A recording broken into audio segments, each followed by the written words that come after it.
What's going on, WWE Universe? What's going on, all my beautiful subs out there on YouTube? Let's go. We're going to hit the Raw Recap for the June 15th episode of Raw. Start with a beautiful tribute to the late and great Mr. Dusty Rhodes. Dusty, we love you. We're going to miss you, man.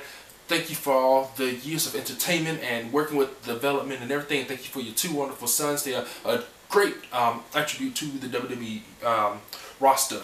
We open up the show with talking and no fighting. Of course, we're going to start with Rollins. Rollins comes out talking about, oh, thank me. I did it all by myself. I did everything by myself and I didn't need anybody help. So what happens? Of course, none other than Dean Ambrose comes out. Dean Ambrose is mad and he's like, yo, what's up? Before he can even say anything, they start a fight on the ramp. The fight spreads back and Rollins is like, you know what, screw this, I'm leaving. Rollins leaves back up the ramp. Dean gets a chair and sits down in the ring and says, I'm not leaving until Rollins comes back down. Rollins asks Triple H, what are you going to do about this? And Triple H says, I will take care of that. And they send out none other than Money in the Bank, Mr. Sheamus. Sheamus comes out, starts beating the crap out of Dean Ambrose. They go back and forth, back and forth, back and forth, commercial break, back and forth, back and forth, back and forth. And then Randy Orton comes out.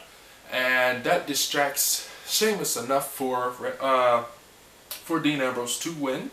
After the win, Randy proceeded to beat up on Sheamus. This beating went on for a few moments, and in true Randy fashion, he did what he had to do and he left. In our next match, we had King Barrett versus R-Truth. Oh, apparently no one has been giving R-Truth his script because he did not know he was in the match again. He was on commentary and he came out in his own cape, crown, and scepter.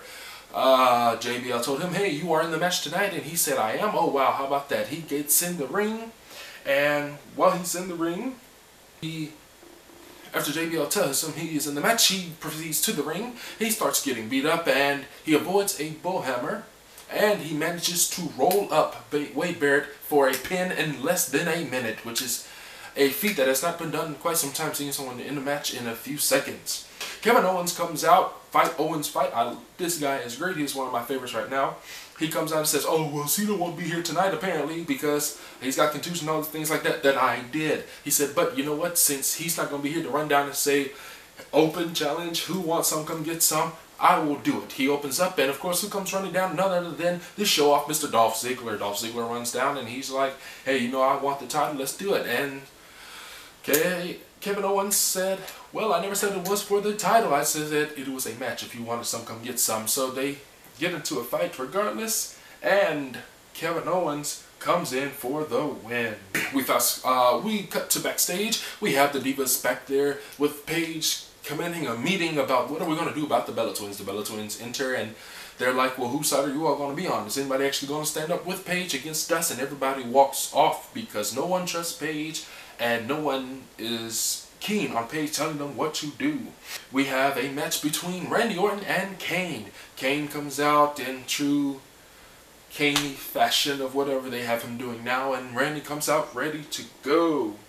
Of course, Sheamus comes out to get some revenge on Randy. He interrupts the match and Kane comes in for the win.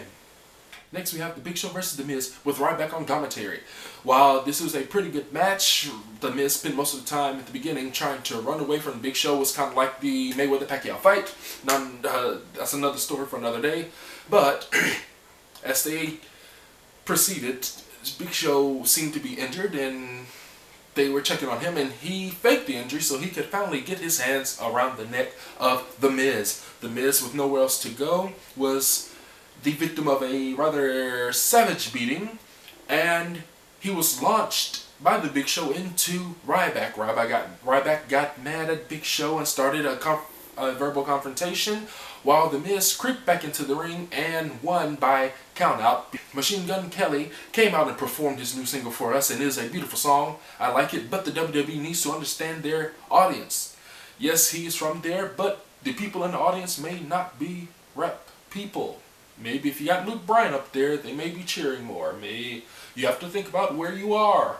But that's neither here nor there. After the performance, we have none other than Kevin Owens coming out to congratulate Machine Gun Kelly. And Machine Gun Kelly tries to shake his hand. And as we all know, you do not shake the hand of Kevin Owens because he feels it's patronizing and you do not shake his hand. So what happens? He grabs Machine Gun Kelly, kicks him in the stomach, picks him up for a powerbomb, and powerbombs him off the stage. Okay, reality check for a second. Everybody was like, oh my god, Machine Gun Kelly just got thrown off the stage. If you're paying attention, there's obviously this big freaking huge cushion sitting down there that made the pop sound when he fell. Like they had the little plywood thing on, so it go pop. It was a freaking, it was like a triple king size Serta mattress sitting down there waiting for him. And they're like, oh my god, oh my god. I understand, scripted, we can't let... I remember when celebrities used to get in the ring and do stuff. Like, they actually did... Even Hugh Jackman. Shaq. Dennis Rodman. Freaking... Donald Trump did stuff. Like, come on, y'all. For real?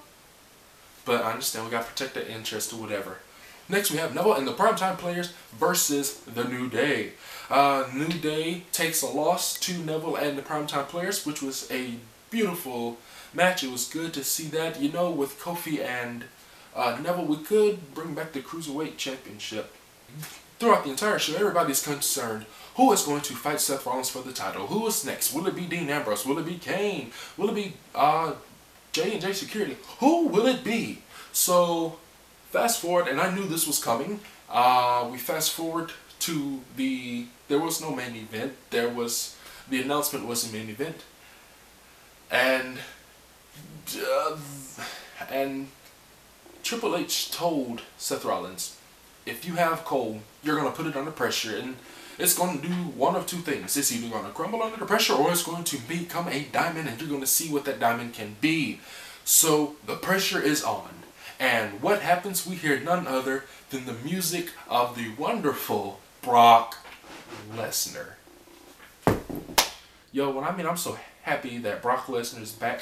Like, that, I'm so happy. Like, I didn't know what to do. I was trying to finish a paper, and I was freaking out. I was like, I gotta focus. Like, I knew he was coming. Like, I didn't even read the dirt sheets. Like, it popped up on something. They were like, hey, his appearances have been released. I didn't even look at it. I was like, well, he's going to be there tonight. Because that's the next step. They're going to do that. And Sheamus is going to cash in on him at Money in the Bank. I mean, not Money in the Bank. He's going to use the Money in the Bank to cash in on him. My friend, Sevdabon, HG3 over there, Sevdabon, he made a good point. He said they may not. He said Sheamus may be the only person that's believable to beat Brock Lesnar because they're both brawlers. And I was like, you know what? That's a good point. Because they are both brawlers, like I said. And they're going to get in there and beat the crap out of each other. And, you know, Cena, he's a fighter, but he's more of a pretty boy. He's a face of something, you know. He's never going to get that grit to do what it takes to win. So, I don't know. Brock Lesnar's back. Brock Lesnar versus Seth Rollins for the WWE title at Battleground. I'm so glad to see Brock and Paul Heyman back on TV. I don't know how to act. I just started becoming excited and caring again. You guys, thank you for watching another episode of Raw Recap. Comment, like, subscribe, share with your friends. If you watched Raw, what was your favorite part of Raw? What do you expect to see? What are your predictions for Battleground? Let me know all that in the comment section down below. You guys are awesome. Have a good one. Peace.